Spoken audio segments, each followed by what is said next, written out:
اعوذ باللہ من الشیطان الرجیم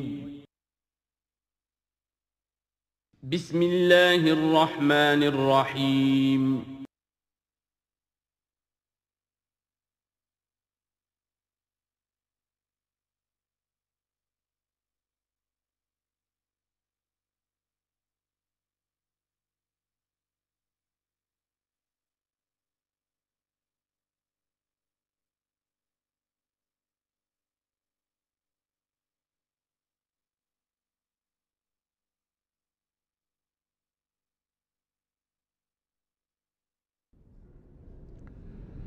بسم اللہ اولہ و آخرہ۔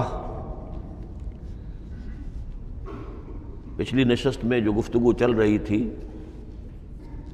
وہ فہم قرآن کے ضمن میں کچھ بنیادی اصول کہ جنہیں اگر پیش نظر رکھا جائے تو سہولت ہو جائے قرآن کے سمجھنے میں۔ 5 چیزیں بیان ہو چکی تھیں۔ نمبر 1، قرآن کا اسلوب استدلال منطقی نہیں ہے، فطری ہے، نیچرل اور خطابی ہے، انسان کو خود غور و فکر کرنے اور اپنے اندر جھانکنے کی دعوت دیتا ہے قرآن۔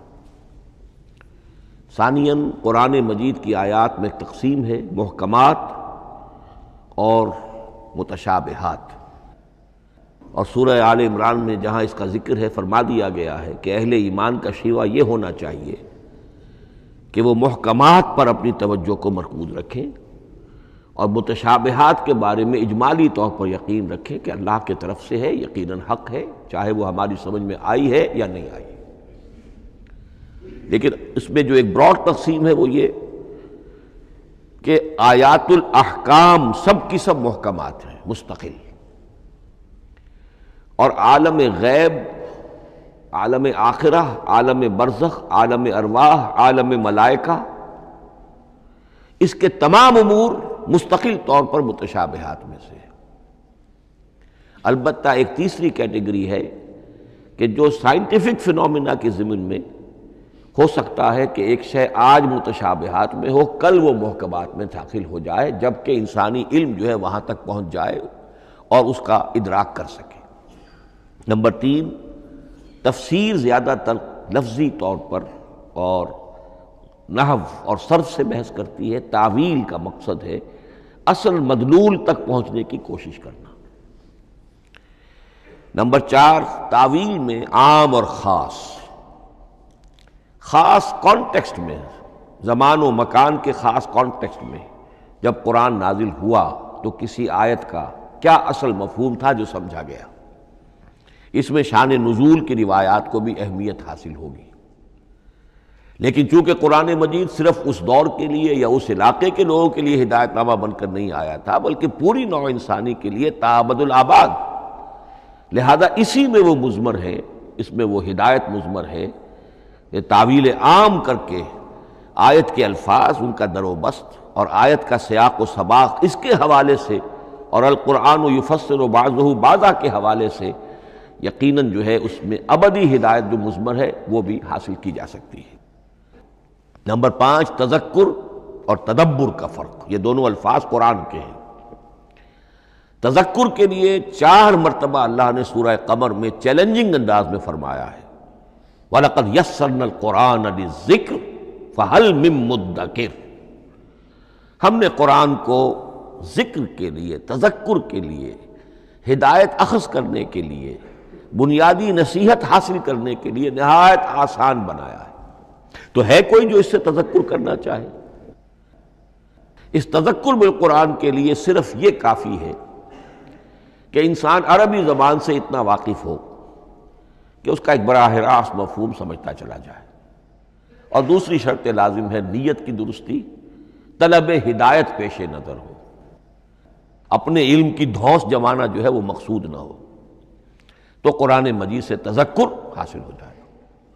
تدبر کے اعتبار سے قرآن مجید مشکل ترین کتاب ہے، بلکہ میں نے اس وقت ایک غلط لفظ استعمال کر دیا تھا، دنیا کی مشکل ترین، یہ دنیا کی کتاب ہے ہی نہیں، یہ تو مشکل ترین کتاب ہے، بہی معنی کہ اللہ تعالیٰ کے علم کامل سے اس کا نزول ہوا ہے، اس علم کا احاطہ کسی انسان کے لیے ممکن نہیں ہے۔ اسی طرح یہ قرآن ایک ایسے سمندر کے مانند ہے جس کا نہ کوئی کنارہ ہے اور نہ ہی اس کی کوئی تہہ ہے۔ اس میں پوری زندگیاں کھپانے کے باوجود بھی افلا یتدبرون القرآن، تدبر، لیدبروا آیاتہ ولیتذکر اولو الالباب، یہ دو اصطلاحات خود قرآن کی ہیں۔ میرا جو کتابچہ ہے مسلمانوں پر قرآن مجید کے حقوق، اس میں میں نے ان پر تفصیل سے بحث کی ہے۔ نمبر 6، دو اعتبارات سے قرآن مجید پر غور کرنے والے کا ایٹیچیوڈ ایک دوسرے سے بالکل متضاد ہوگا۔ احکام کے حوالے سے ایک طالب علم کا رخ پیچھے کی طرف ہونا چاہیے، اسلاف نے کیا سمجھا، ان سے پہلوں نے کیا سمجھا، ان سے پہلوں نے کیا سمجھا، صحابہ نے کیا سمجھا، یہاں تک کہ اپنے آپ کو محمد الرسول اللہ کے قدموں میں پہنچا دیجیے۔ دین کا عملی پہلو، حلال اور حرام، جائز و ناجائز، یہ چیزیں آپ کو، یہ نہیں کہ آپ کو نئے زمانے کی وہ جو بھی ریسرچ ہو اس کے حوالے سے اور نئے زمانے کے سائنسی جو حقائق ہیں ان کے حوالے سے بات کریں۔ دوڑ پیچھے کی طرف ہے گردش ایام تو، پیچھے سے پیچھے یہاں تک کہ مصطفیٰ برسا خیش را کے دی ہم اوست اگر بہو نہ رسیدی تمام بولا۔ لیکن حکمت، سائنس، اس کے حوالے سے آگے بڑھی ہے، آگے سے آگے بڑھی ہے۔ وہ تو میں عرض کر چکا ہوں کہ وہ جو فینومینا قرآن مجید میں سائنٹیفک مذکور ہیں، ان کی اصل حقیقت جو ہے وہ ہمارے اگر اسلاف کو سمجھ میں نہیں آ سکی تو بات سمجھ میں آتی ہے۔ ابھی اس علم کی سطح ہی اتنی کمزور تھی، اتنی نیچی تھی کہ ان کی اس کا ادراک ممکن نہیں تھا۔ اس میں آگے بڑھیے تو اس میں بالکل متضاد ہو گیا کہ ایک میں زمانے کا ساتھ دینے کی بجائے زمانے سے بھی آگے چلو، اور ایک میں پیچھے پیچھے پیچھے پیچھے، یہاں تک کہ محمد الرسول اللہ والذین معہ، محمد الرسول اللہ والذین معہ، ان کے قدموں تک اپنے آپ کو پہنچا دو۔ آخری شے فہم قرآن کے ضمن میں، لیکن یہ last but not the least کے مصداق ہے۔ یہ بات بہت صراحت کے ساتھ مولانا مودودی نے لکھی ہے تفہیم القرآن کے مقدمے میں، اور بہت اہم بات ہے، بہت اہم بات ہے، اور وہ یہ ہے کہ قرآن مجید ایک ایسی کتاب نہیں ہے جسے کوئی محقق اور ریسرچ اسکالر اپنی لائبریری میں بیٹھ کر اور ریفرنس بک سامنے رکھ کر ادھر سے ادھر اور سمجھ لے۔ اس کے سمجھنے کی شرط لازم یہ ہے کہ جو یہ راستہ دکھاتا ہے اس پر چلنا شروع کرے۔ ایک ایک قدم کے بعد قرآنی حقائق مزید منکشف ہوں گے، اور مزید منکشف ہوں گے، اور مزید منکشف ہوں گے۔ جب تک قرآن مجید کے بتائے ہوئے راستے پر آدمی چلے گا نہیں، قرآن کی اصل حقیقت اس پر کبھی منکشف نہیں ہوگی۔ چاہے تفسیر لکھ دے، وہ تو لفظوں کی بحث ہے، صرف اور نحو ہے، یا روایات ہیں، وہ جمع کر دیجئے۔ لیکن یہ کہ قرآن مجید کا صحیح فہم عمل کے بغیر ممکن نہیں۔ جیسے قرآن مجید میں آتا زادتہم ایمانا، ایمان بڑھتا ہے، عمل کے ذریعے سے ایمان بڑھتا ہے۔ میں اس میں ایک شے کا اضافہ کر رہا ہوں۔ میرے نزدیک قرآن مجید مینول آف ریولوشن، محمد عربی صلی اللہ علیہ وسلم نے ایک عظیم انقلاب برپا کیا دنیا میں، اور ایک انقلابی جد و جہد کی ہے۔ دعوت کے قبول کرنے والوں کو منظم کرنا، ان میں سم و طاعت کی عادت پیدا کرنا، پھر ان میں تن من دھن قربان کرنے کا جذبہ پیدا کرنا، پھر ان کا تزکیہ کرنا، ان کی تربیت، پھر جب وہ تیار ہو جائیں تو باطل سے ٹکر، اور اس میں پھر جہاد اور قتال کے مراحل، تاکہ انقلاب آ گیا، اور یہ کہ جاء الحق وزہق الباطل ان الباطل کان زہوقا۔ اس جد و جہد کے ہر مرحلے پر قرآن نازل ہو رہا ہے، جو اس مرحلے کے جو مسائل ہیں، جو اس مرحلے کے پرابلمز ہیں، جو اس مرحلے کی مشکلات ہیں، ان سے بحث کر رہا ہے۔ اب اگر کوئی فرد یا کوئی گروہ اس پروسیس میں وہ داخل ہی نہیں، وہ سمجھ ہی نہیں سکتا کہ یہ جو بات کہی جا رہی ہے اس کا اصل محل کیا ہے، مقام کیا ہے، کیوں کہی جا رہی ہے۔ وہ تو جب اسی قسم کی انقلابی جد و جہد میں کوئی خود مبتلا ہوگا تو اسے معلوم ہوگا یہ تھی وہ مشکل، یا یہ تھا وہ مسئلہ، یا یہ تھا وہ مرحلہ جو اس وقت کی جو جد و جہد تھی محمد الرسول اللہ والذین معہ کی، کہ اس وقت یہ آیات نازل ہوئی۔ اس طریقے سے مینول آف ریولوشن میں کہا کرتا ہوں، چونکہ ہماری جو طب کی تعلیم ہوتی ہے ان میں مینول آف ڈسیکشن سب سے پہلے جو ہے اناٹمی پڑھائی جاتی ہے اور ڈیڈ باڈی کی ڈسیکشن ہوتی ہے، تو مینول آف ڈسیکشن جو ہے وہ پہلی کتاب ہوتی ہے جو ہمیں ملتی ہے۔ یہ ہوتا ہے، بتایا جاتا ہے یہاں ذرا شکاف دو اور یہ کھال کو کاٹو، اس کے اندر تمہیں یہ نظر آئے گا، یہ فیشیا ہے، پھر اسے اس کے اندر ایک اور شگاف دو، یہ نظر آئے گا۔ بالکل اسی طریقے سے قرآن مجید کی انگلی پکڑ کر اگر آپ چلیں گے تو پھر درجہ بدرجہ قرآن آپ پر منکشف ہوتا چلا جائے گا۔ اور اگر آپ نے اسے صرف ایک اکیڈمک ایکسرسائز بنا لیا، ایک علمی بات ہے، اس سے آگے کچھ نہیں، تو قرآن مجید کا جو اصل لب لباب ہے، جو اصل اس کا جوہر ہے، وہ کبھی منکشف نہیں ہوگا۔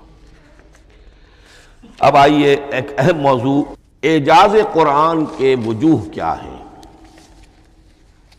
پہلی بات تو یہ سمجھ لیجئے کہ قرآن مجید کی حقانیت پر بنیادی طور پر دو قسم کی دلیلیں ہیں۔ ایک دلیل خارجی ہے، خارجی دلیل محمد الرسول اللہ صلی اللہ علیہ وسلم کی شخصیت اور آپ کا کارنامہ، الصادق الامین،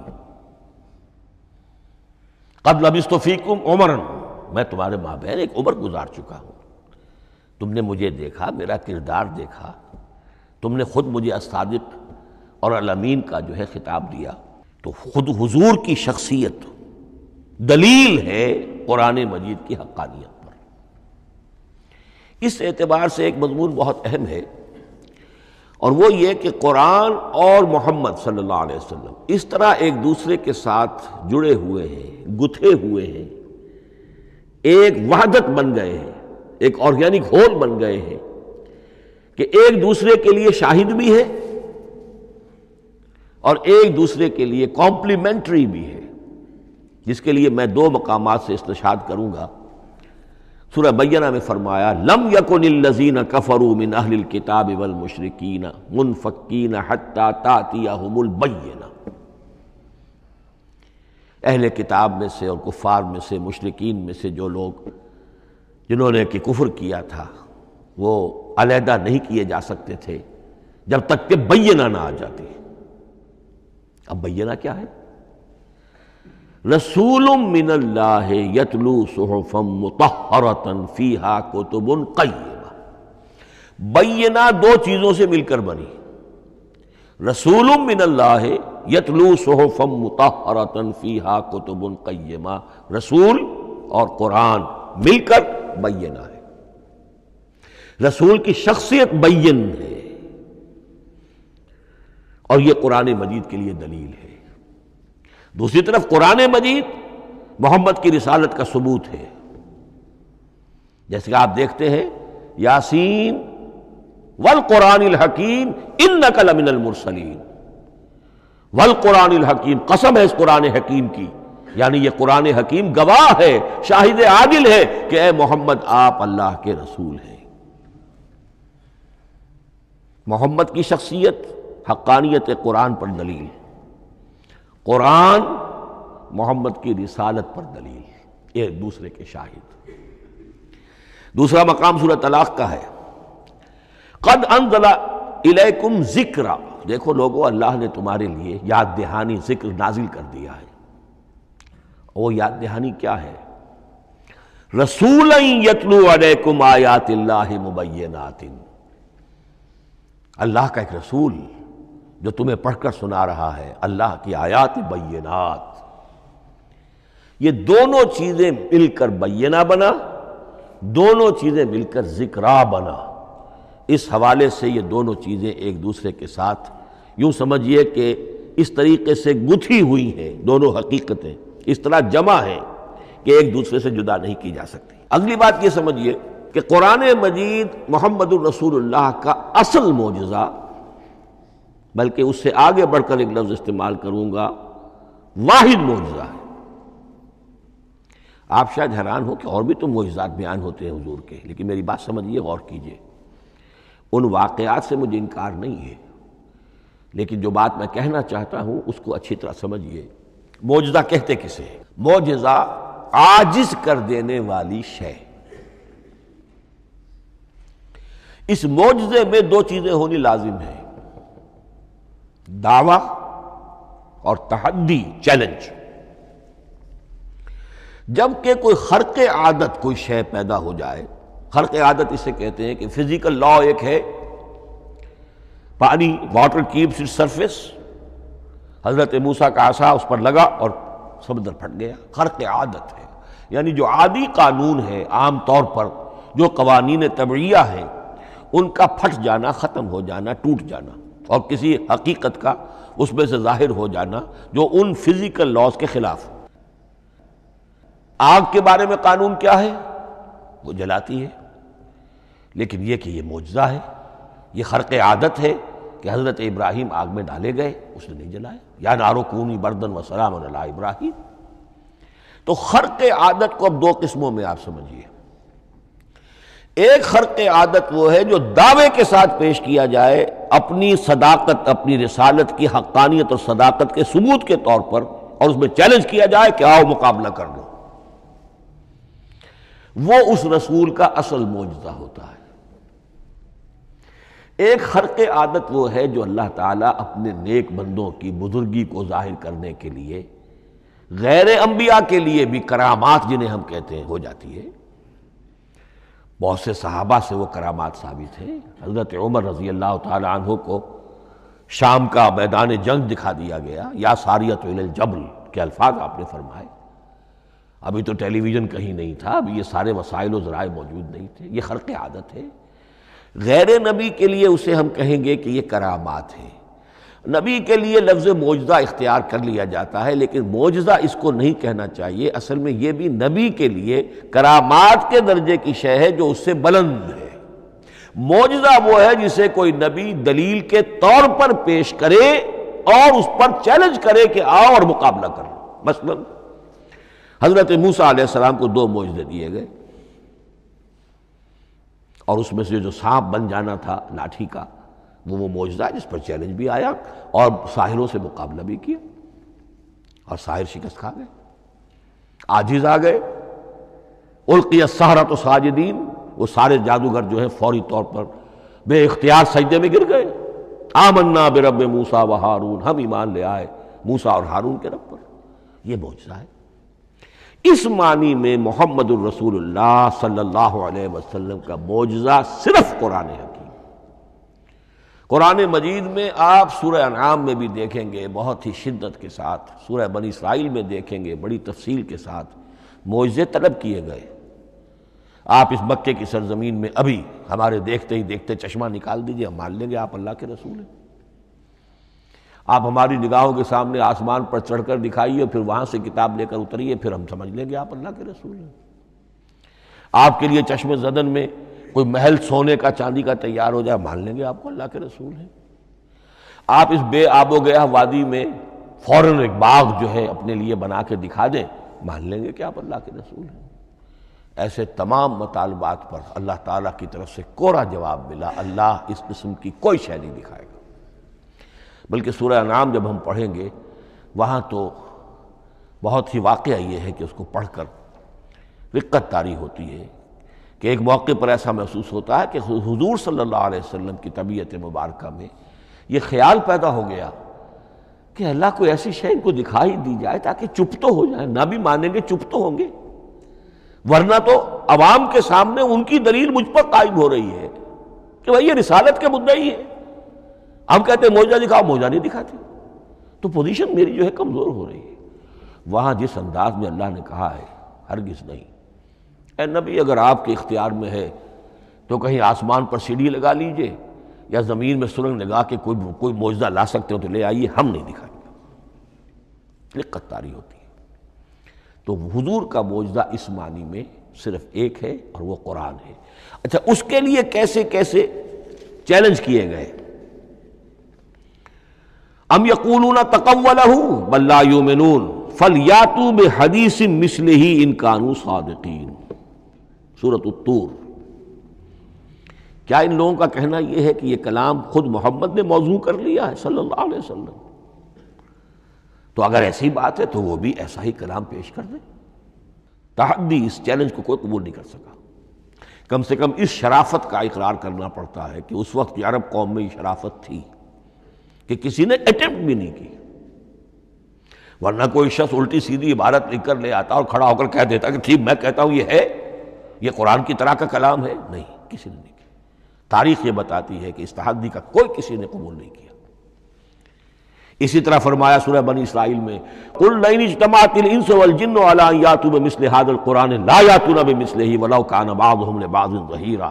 چیلنج ہے، اے نبی کہہ دیجئے اگر تمام انسان، تمام جن مل کر بھی چاہیں کہ ایسی کوئی کتاب وہ مرتب کر لے، نہیں کر سکیں گے، چاہے وہ سب کے سب ایک دوسرے کی مدد کریں۔ ہے کہ نہیں چیلنج؟ اسی طریقے سے سورہ ہود میں فرمایا، اب اس کو کہتے ہیں برسبیل تنزل، پوری کتاب نہیں لا سکتے قرآن جیسی، چلو تو 10 سورتیں لے آؤ۔ قُلْ فَاتُوا بِعَشْرِ سُوَرٍ مِثْلَهُ مُفْتَرَيَاتٍ، اے کہیے اے نبی، سورہ ہود کی آیت نمبر 13 ہے، اس جیسی کوئی 10 سورتیں لے آؤ۔ 114 نہ صحیح، 10 صحیح۔ یہ بھی نہیں ہوا تو برسبیل تنزل اور سورہ یونس میں فرمایا قُلْ فَاتُوا بِسُورَةٍ مِّن مِّثْلِهِ، ایک سورت ہی لے آؤ۔ اور اسی کو سورہ بقرہ کے 30 رکوع میں دہرایا گیا، وَإِن كُنتُمْ فِي رَيْبٍ مِّمَّا نَزَّلْنَا عَلَىٰ عَبْدِنَا فَأْتُوا بِسُورَةٍ مِّن مِّثْلِهِ وَادْعُوا شُهَدَاءَكُم مِّن دُونِ اللَّهِ إِن كُنتُمْ صَادِقِينَ۔ لیکن نوٹ کر لیجئے کہ کسی نے یہ جرأت نہیں کی، نہ قرآن کے اس دعوے کو چیلنج کیا، نہ کسی نے مقابلے کی کوشش کی، نہ کوئی اپنی کوئی تصنیف و تالیف یا اپنا کوئی کمپوزیشن لا کر اور یہ دعویٰ کر کے کھڑا ہوا کہ جمع کر لیجئے، منصف بلا لیجئے، کوئی کمیشن بٹھا لیجئے، میرا یہ کلام بھی بالکل ہم وزن ہے اس کلام کے، نہیں۔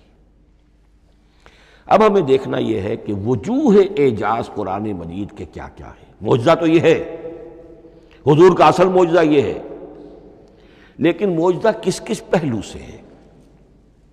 یہ ایک ایسا موضوع ہے کہ جس پر پوری تصانیف لکھی گئی ہیں۔ وجوہ الاعجاز، وجوہ اعجاز القرآن، قرآن کے معجزہ ہونے کے کون کون سے پہلو ہیں۔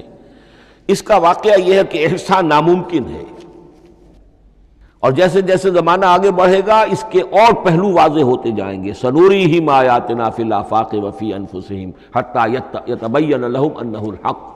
لیکن یہ کہ کس کس پہلو سے یہ معجزہ ہے، چند موٹی باتیں ضرور سمجھ لیجئے۔ لغت، ادب، فصاحت، بلاغت، عذوبت، مٹھاس، اس کے اعتبار سے قرآن معجزہ ہے۔ لیکن اس اعتبار سے قرآن معجزہ ہے یا تو تھا اپنے زمانے کے عربوں کے لیے،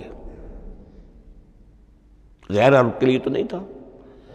غیر عرب جو ہے قرآن مجید کی جو بھی فصاحت و بلاغت ہے، اس کا جو لٹریری بیوٹی ہے، اس کو تو وہ اپریشیٹ نہیں کر سکتا تھا۔ یہ حصہ جو ہے یا تو عربوں کے لیے تھا اس وقت دائمی، یا آج بھی عرب کچھ نہ کچھ، بہرحال عربی ان کی زبان ہے، وہ پڑھتے ہیں، جیسا کہ میں نے عرض کیا تھا، چاہے عیسائی ہوں اور چاہے یہودی ہوں، وہ بھی اپنے ہاں لٹریچر کی، عربی لٹریچر کی ہائیسٹ کتاب کی حیثیت سے قرآن مجید کو پڑھانے پر مجبور ہے۔ ایک پہلو اس کا یہ ہے، اور اسی کے حوالے سے نوٹ کیجئے حضرت لبید رضی اللہ تعالی عنہ، یہ سبع معلقہ کے شعراء میں سے تھے آخری۔ عربوں میں چونکہ اس کا بڑا چرچا تھا شاعری کا، تو ان کا جو سالانہ جشن ایک ہوتا تھا، اس میں وہ بہت بڑے بڑے شعراء سب جمع ہوتے تھے، اپنے اپنے قصیدے پڑھتے تھے، اور جس کا قصیدہ سمجھا جاتا تھا کہ سب سے اعلیٰ ہے، سب سے بلند ہے، سب سے عمدہ ہے، اب اسے اس سال کے لیے وہ گویا کہ ملک الشعراء اس کو مانا جاتا تھا کہ یہ شاعروں کا بادشاہ ہے، اور تمام شاعر اسے سجدہ کرتے تھے بالفعل۔ اور اس کے قصیدے کو کعبے کی دیوار کے ساتھ ٹانگ دیا جاتا تھا، معلق کر دیا جاتا تھا۔ ایسے 7 قصیدے ہیں جن کے مجموعے کا نام ہے 7 معلقہ۔ اس 7 معلقہ جو ہیں، 7 جو سلسلے ہیں، ان میں آخری حضرت لبید کا ہے۔ وہ ایمان لے آئے، ایمان لانے کے بعد انہوں نے شعر کہنا چھوڑ دیا۔ اس پر حضرت عمر نے ایک دفعہ ان سے کہا کہ لبید اب آپ شعر نہیں کہتے۔ ان کا جواب تھا ابعد القرآن، کیا قرآن کے بعد بھی کسی کے لیے کوئی موقع ہے کہ وہ کچھ کہنے کی کوشش کرے؟ فصاحت اور بلاغت کی تو معراج قرآن مجید ہے، وہ آ چکی ہے۔ تو جہاں تک اہل عرب کے لیے اس کا معجزہ ہونا، خاص طور پر اس دور میں اور اب بھی کسی درجے میں، اس میں تو اہمیت ہے اس کی ادبیت، اس کی فصاحت، اس کی بلاغت، اس کی عذوبت۔ دائمی اور ابدی یہ کس اعتبار سے معجزہ ہے عہد حاضر میں اور غیر عرب لوگوں کے لیے؟ نمبر 1، سائنسی حقائق کا انکشاف۔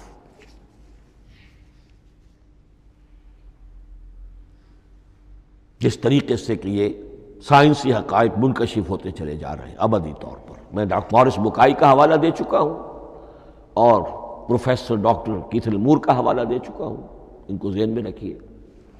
سنریہم آیاتنا فی الآفاق وفی انفسہم حتی یتبین لہم انہ الحق۔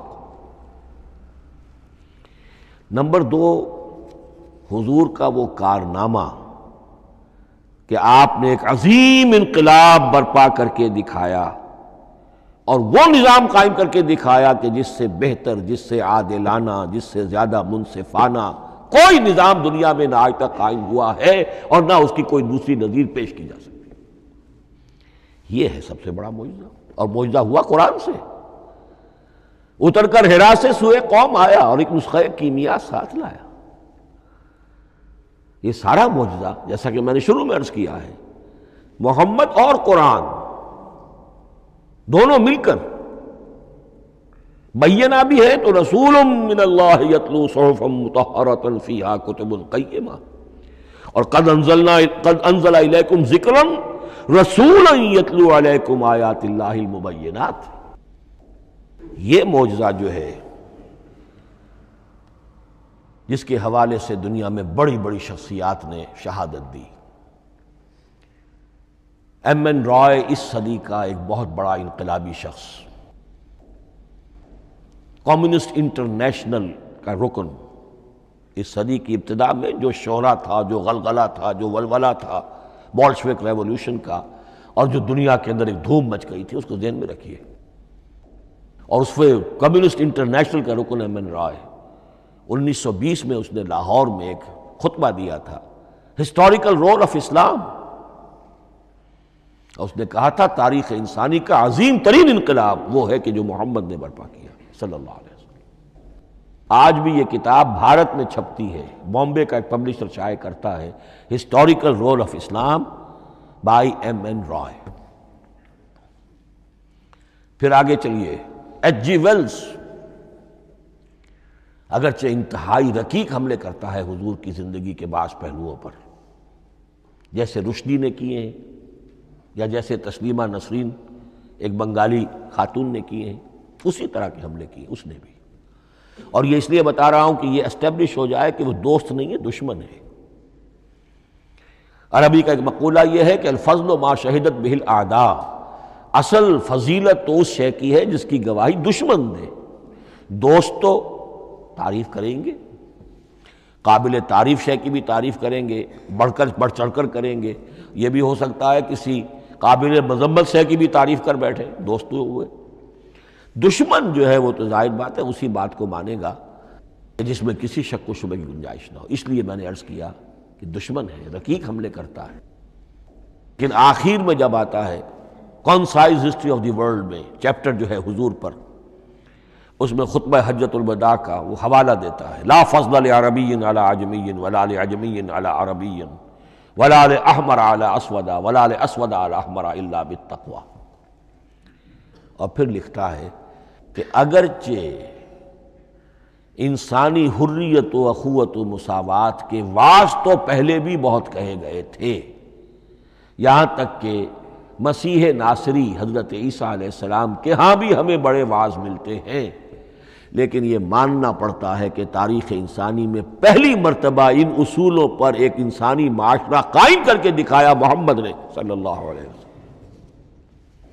Although the sermons of human freedom, fraternity and equality were said before also, and we find a lot of them in Jesus of Nazareth, but it must be admitted that it was Muhammad sallallahu alaihi wasallam who established for the first time in history a society based on these principles. اسی طرح کی گواہی آج سے تقریباً 20 سال پہلے امریکہ کے ڈاکٹر مائیکل ہارٹ نے دی. A selection and gradation of the 100 most influential personalities of human history. اور نمبر 1 پر محمد کا ذکر کر رہا ہے صلی اللہ علیہ وسلم، اور کہتا ہے naturally I owe an explanation, میں عیسائی ہوں اور ابھی تک عیسائی ہے، وہ اس کی موت کی بھی ابھی کوئی خبر نہیں آئی ہے، عیسائی ہے، لیکن یہ کہ اس نے حضور کو نمبر 1 پر رکھا، حضرت عیسیٰ کو نمبر 3 پہ لے گیا، تو naturally I owe an explanation. اور پھر ایکسپلینیشن دی ہے this is because he is the only person supremely successful in both the religious and secular fields. یہ دونوں میدان جو ہے مذہب اور روحانیت اور دوسری طرف سیاست اور حکومت اور ریاست، ان دونوں میدانوں میں بیک وقت انتہائی کامیاب انسان صرف ایک ہے، اور وہ محمد ہے صلی اللہ علیہ وسلم. یا تو آدمی اس میں اونچا ہوتا ہے، روحانیت میں ہے، دین میں ہے، اخلاق میں ہے، تو سیاست اور ریاست میں زیرو ہوگا، یا کوئی بہت بڑا بادشاہ ہے، بڑا حکمران ہے، بڑا فاتح ہے، سکندر اعظم ہے، تو وہ اخلاقیات میں اور روحانیات میں زیرو نہیں، مائنس ہوگا. یہ معاملہ کہ دونوں میں this is because he is the only person supremely successful in both the religious and the secular fields. لیکن یہ بات نوٹ کر لیجئے کہ جو تازہ ایڈیشن ہے اس کتاب کا، اس میں سے یہ پیسج نکال دیا ہے نئے جو ایڈیٹرز ہیں انہوں نے. اس کے لیے آپ کو کسی پرانے ایڈیشن سے رجوع کرنا پڑے گا، concise history of the world, اور وہ لائبریریوں میں مل جائے گا. علامہ اقبال نے اس بات کو یوں بیان کیا ہے، ہر کجا بینی جہان رنگ و بو، کہ از خاکش بروید آرزو، یاد نور مصطفیٰ اورا بہاس، یا ہنود اندر تلاش مصطفیٰ است. اس دنیا میں تمدن کے اعتبار سے، اخلاق کے اعتبار سے، معاشرت کے اعتبار سے کہیں کوئی خوبی اگر تمہیں نظر آتی ہے، کوئی رمق نور کی، خوبی کی، بھلائی کی، رنگ و بو، جان لو کہ یا تو وہ نور محمدی سے مستعار لی گئی ہے، اور یا ابھی تک انسان ابھی محمد کی تلاش میں ہے، ادھر جا رہا ہے، قافلہ ادھر جا رہا ہے، نوع انسانی کا چاروں ناچار ادھر جا رہا ہے. سوشل ایوولوشن کا پروسیس انسان کو افراط و تفرید کے دھکوں کے باوجود تدریجاً لے کر جا رہا ہے بحیثیت مجموعی پوری مین کائنڈ کو اسی بات کی طرف کہ جس کی طرف دعوت دی تھی محمد رسول اللہ صلی اللہ علیہ وسلم. ہر کجا بینی جہان رنگ و بو، کہ از خاکش بروید آرزو، یا ز نور مصطفیٰ اورا بہاست، یا ہنود اندر تلاش مصطفیٰ است. اسی اعتبار سے میں ایک بات اور کہہ رہا ہوں،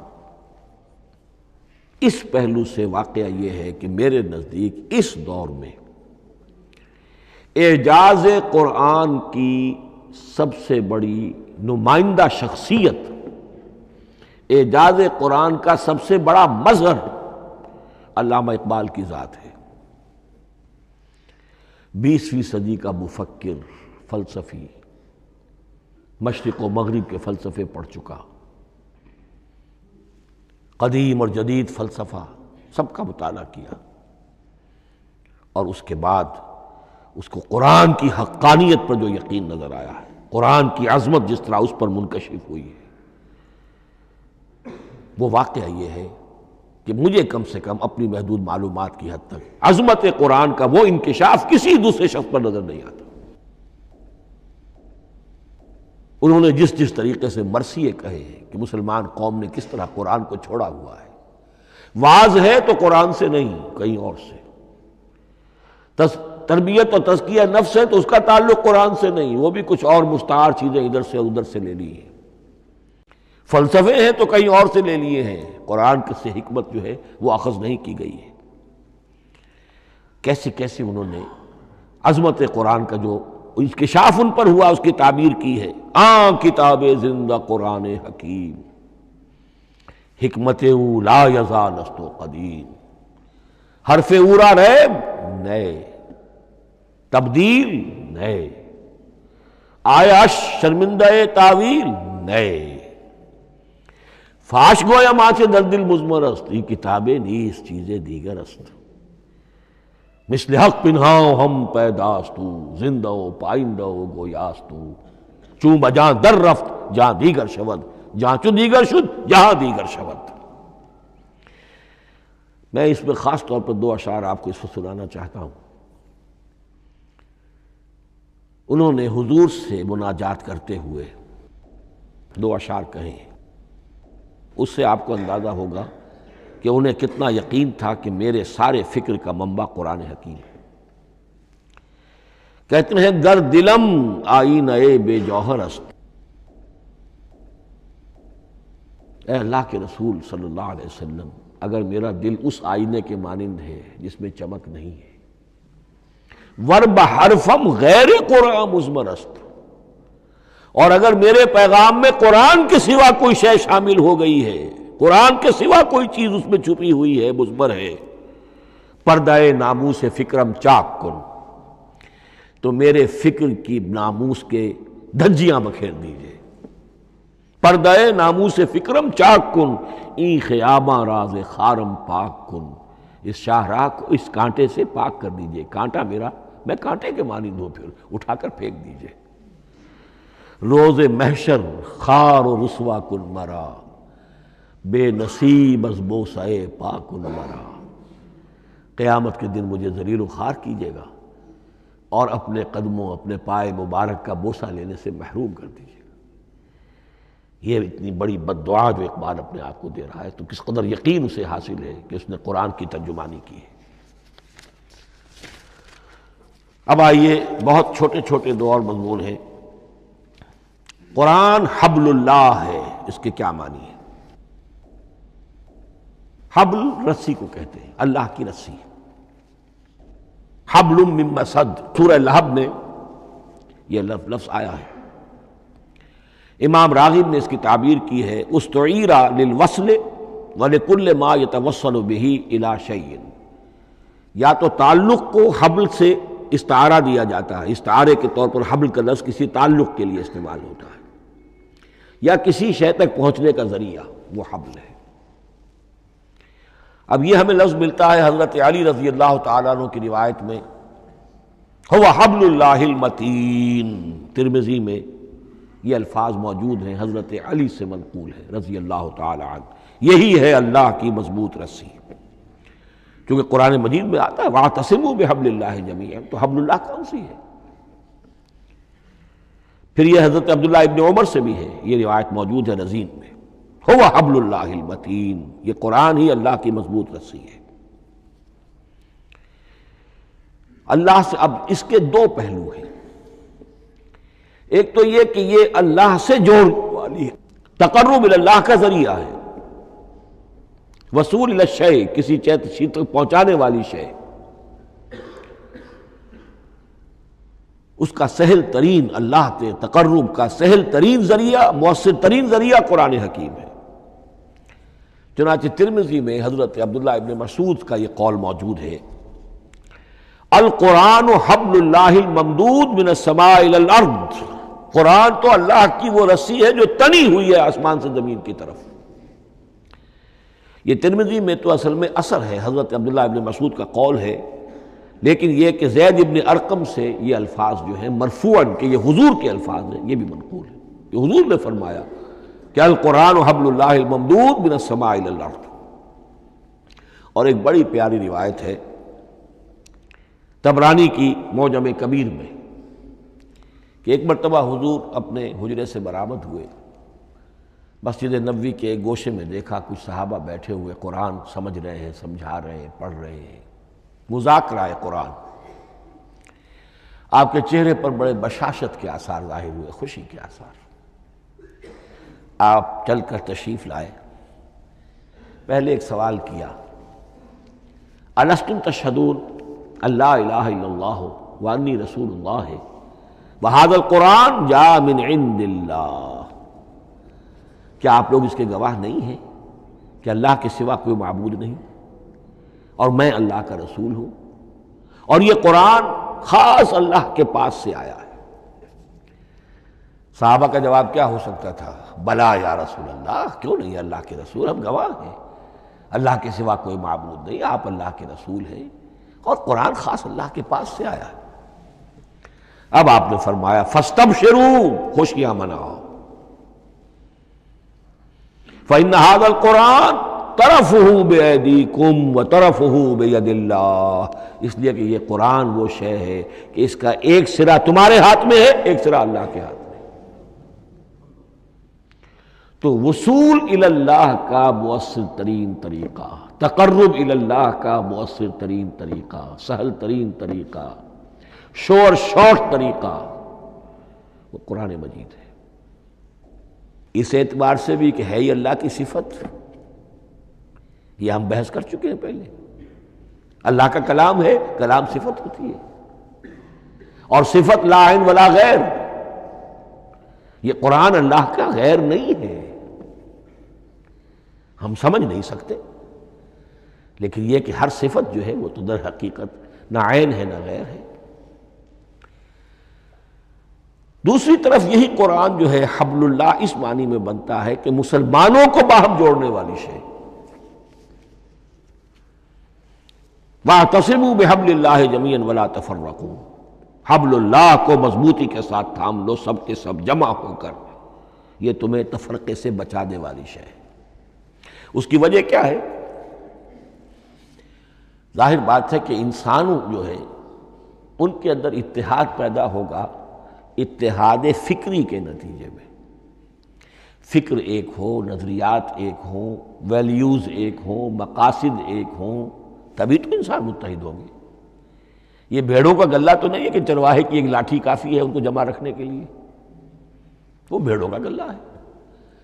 انسانوں کو جمع کرنے کے لیے کوئی ایسی شے جو تمہیں ایک فکر سے، ایک نظریے سے، ایک مقصد سے، ایک نصب العین سے متصف کر دے، وہ تمہیں جوڑ دے گی۔ اور قرآن وہ شے ہے جو ایک فکر دیتا ہے، ایک خیال دیتا ہے، ایک نظریہ دیتا ہے، ایک عقیدہ دیتا ہے، ایک مقصد دیتا ہے، ایک نصب العین دیتا ہے، اللہ کے لیے جینا، اللہ کے لیے مرنا، ان صلاتی و نسکی و محیایا و مماتی للہ رب العالمین، ایک آئیڈیل دیتا ہے محمد الرسول اللہ کی شکل میں، لقد کان لکم فی رسول اللہ اسوۃ حسنہ۔ اب قرآن وہ چیز ہے کہ جو تمہیں آپس میں جوڑتی چلی جائے گی، تمہارے درمیان اتحاد پیدا ہو جائے گی۔ آخری چیز، مسلمانوں پر قرآن مجید کے حقوق کیا ہیں؟ یہ صرف اشارہ کروں گا اس لیے کہ اس پر میرا کتابچہ موجود ہے، اور اس کتابچے کو اللہ تعالیٰ نے بہت قبول عام عطا فرمایا۔ اس کا انگریزی ترجمہ کیا ایک صاحب نے، از خود کیا، خود ہی ٹائپ کیا، خود ہی چھپوایا۔ عربی ترجمہ ایک صاحب نے کیا، خود کیا۔ فارسی ترجمہ ایک صاحب نے کیا، خود کیا، بغیر کسی معاوضے کے۔ ملیشیا میں وہ چھپ چکا ہے، لاکھوں کی تعداد میں عام ہو چکا ہے۔ پھر میں نے ایک موقع پر 1970 میں رمضان مبارک کے دوران آخری عشرے میں مولانا بن نوری رحمۃ اللہ علیہ تشریف لائے ہوئے تھے مدینہ منورہ، اور میں نے بھی وہ پورا رمضان مبارک اس سال وہیں کیا تھا۔ میں نے ان کو دیا تھا کہ آپ دیکھیے اس میں کوئی غلطی ہو تو مجھے بتا دیجئے، میں اسے بڑے پیمانے پر شائع کرنا چاہتا ہوں۔ انہوں نے حالت اعتکاف میں مسجد نبوی میں پڑھا ہے، صرف ایک جگہ ایک جملے میں انہوں نے اصلاح تجویز کی، وہ میں نے کر دی۔ اس اعتبار سے اب یہ کتابچہ جو ہے مصدقہ ہے مولانا محمد یوسف بن نوری رحمۃ اللہ علیہ کا۔ اس میں اللہ تعالیٰ نے جو بات مجھ سے کہلوا دی تھی، تقریباً 30 سال پہلے کی بات ہے، ہر مسلمان پر قرآن مجید کے 5 حقوق حسب استعداد و توفیق عائد ہوتے ہیں۔ پہلے یہ کہ اس پر ایمان ہو جیسا کہ ایمان کا حق ہے، صرف زبانی ایمان نہیں، دل سے یقین کہ یہ اللہ کا کلام ہے۔ اور اس کا نتیجہ کیا ہوگا؟ پھر عظمت اس کی پیدا ہوگی، ایمان و تعظیم، یہ پہلا حق ہے۔ تلاوت و ترتیل، اس کو پڑھے جیسے کہ پڑھنے کا حق ہے، پھر سمجھے جیسے کہ سمجھنے کا حق ہے، تذکر و تدبر، پھر عمل کرے، انفرادی طور پر بھی اجتماعی طور پر بھی۔ انفرادی طور پر جو آپ کی زندگی کے معاملات ہیں وہ آپ قرآن کے مطابق طے کریں، قومی سطح پر حکومت اور ریاست اور قانون اور سیاست، اس کے سارے تقاضے قرآن کے مطابق پورے ہوں۔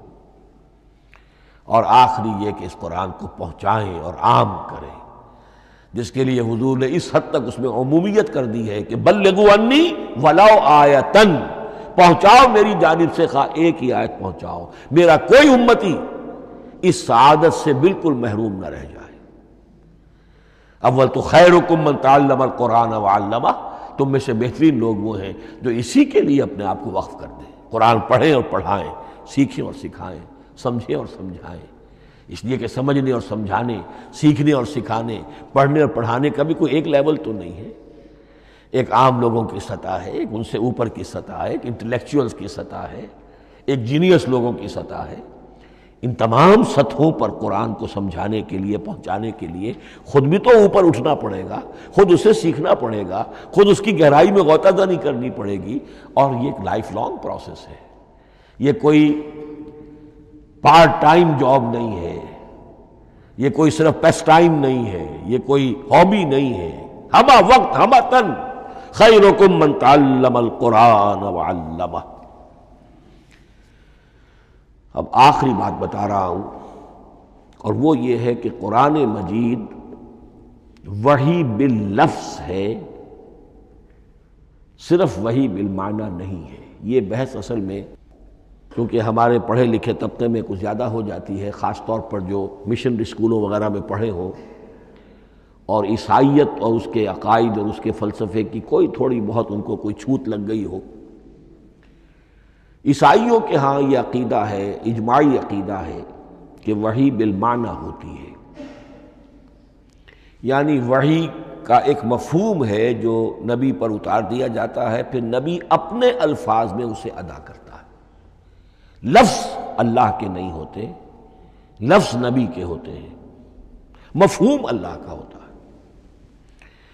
ان کے لیے مجبوری یہ ہو چکی ہے جس کی وجہ سے انہیں یہ عقیدہ اپنانا پڑا کہ کوئی ایک انجیل ہے ہی نہیں۔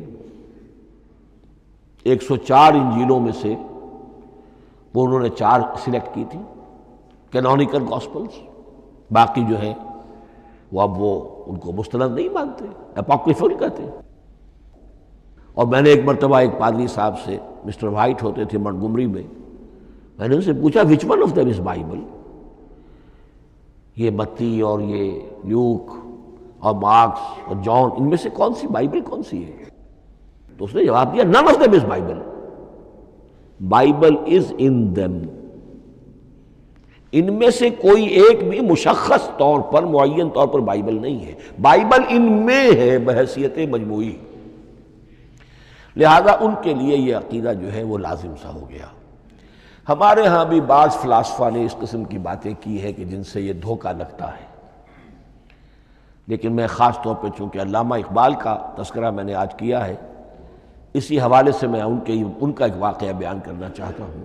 ایف سی کالج لاہور کے پرنسپل تھے ڈاکٹر یوئنگ۔ ایک دعوت تھی، اس میں علامہ بھی تھے، وہ بھی تھے۔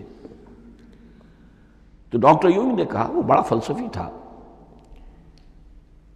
کہ ڈاکٹر اقبال ہم نے سنا ہے کہ آپ بھی وحی باللفظ کے قائل ہیں، آپ جیسا پڑھا لکھا شخص، عالم، دانا۔ علامہ اقبال نے فرمایا جی ہاں، اور مجھے تو اس کا ذاتی تجربہ ہے۔ مجھ پر تو جو شعر نازل ہوتے ہیں وہ الفاظ میں ڈھلے ہوئے ہوتے ہیں، میں ان میں تبدیلی کرنا چاہوں تو نہیں کر سکتا۔ تو اگرچہ اس جواب کو ہم کہیں گے کہ یہ الاجوبۃ المسکتہ، مسکت، چپ کر دینے والا جواب تھا کہ جو علامہ اقبال نے دیا، لیکن ذہن میں رکھیے یہ کہ جو وحی باللفظ ہے وہ ختم ہو چکی محمد الرسول اللہ صلی اللہ علیہ وسلم پر۔ وحی رسالت وحی باللفظ ہے، وہ ختم ہو چکی۔ البتہ الہام، کشف، رویا، القاء، یہ وحی بالمعنی ہے، یہ کوئی ایک شے ہے جو دل میں ڈال دی جاتی ہے۔ اس کے دروازے آج بھی کھلے ہوئے ہیں، اور یہ جان لیجئے قرآن مجید کی حقانیت کا جو اصل ثبوت ہے وہ یہ ہے کہ آپ اسے اپنے باطن کے اندر محسوس کریں۔ یہ جو باطنی تجربہ علامہ اقبال نے کہا ہے کہ انسان اپنے باطن میں محسوس کرے کہ ہاں یہ بات ہے، ٹھیک ہے۔ اس کے لیے کہ علامہ ابن قیم رحمۃ اللہ علیہ کا قول ایسا ہے، بڑا پیارا قول ہے، قرآن کے کچھ پڑھنے والے ایسے ہیں جب قرآن کو پڑھتے ہیں تو یوں محسوس کرتے ہیں کہ ہم مصحف سے نہیں پڑھ رہے، لوح قلب سے پڑھ رہے ہیں، ہمارے دل پر لکھا ہوا قرآن موجود ہے۔ یعنی ہماری فطرت، ہمارے اندر کی کوئی حقیقت ہے جو سرٹیفائی کر رہی ہے، توثیق کر رہی ہے، اٹیسٹ کر رہی ہے کہ ہاں یہ ٹھیک ہے۔ اور اس کی وجہ کیا ہے؟ ہماری روح اور اس قرآن کا منبع وہ ایک ہی ہے، وہ ذات باری تعالی ہے۔ یہ کلام اللہ ہے اور ہماری روح امر اللہ۔ یسألونک عن الروح قل الروح من امر ربی وما اوتیتم من العلم الا قلیلا۔ بس میں اسی پر اکتفا کر رہا ہوں۔ اب گمان غالب یہی ہے کہ کل تو تراویح ہوگی انشاءاللہ، اس لیے کہ سنا یہ ہے کہ آج بھی روزہ تھا سعودی عرب میں، تو اب اس سے زیادہ تو تاخیر اب ممکن نہیں ہے، تو کل انشاءاللہ تعالی دورہ ترجمہ قرآن شروع ہو جائے گا۔ بارک اللہ لی و لکم فی القرآن العظیم ونفعنی و ایاکم بالآیات والذکر الحکیم۔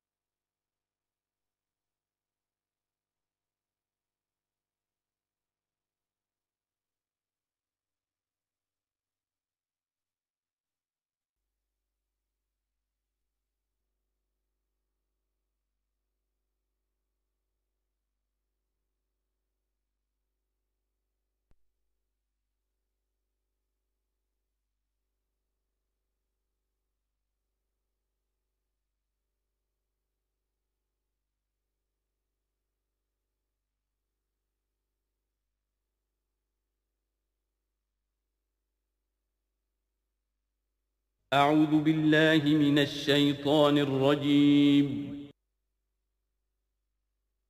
بسم الله الرحمن الرحيم.